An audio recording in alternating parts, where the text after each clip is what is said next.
ஒரு பசுமையான கிராமம் இருந்தது. அந்த கிராமத்தில் சாலை ஓரத்தில் ஒரு சின்ன விதை விழுந்தது.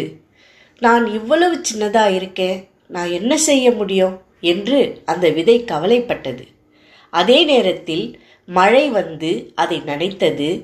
சூரியன் வந்து வெப்பமூட்டியது.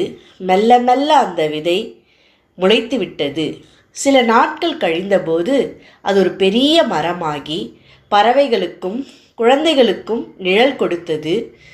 நான் பெரிய மரமானேன். நான் அல்ல, என்னை உண்டாக்கின ஆண்டவரே அதற்கு காரணம்.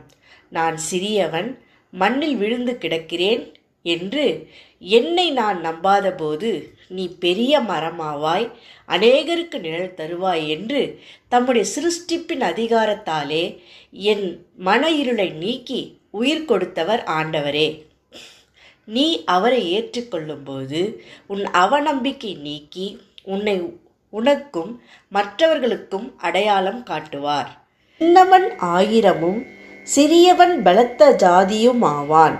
கர்த்தராகிய நான் ஏற்ற காலத்தில் இதை தீவிரமாய் நடப்பிப்பேன் என்ற வேத வார்த்தை ஆண்டவரை ஏற்றுக்கொள்கிற யாவருடைய வாழ்க்கையிலும் பலிக்கும்.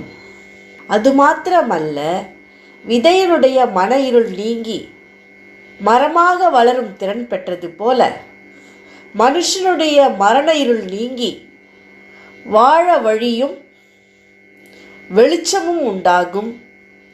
புதிய பாதை கிடைக்கும், புதிய வாழ்வும் கிடைக்கும், இயேசு ஆண்டவருடைய துணையும் கிடைக்கும்.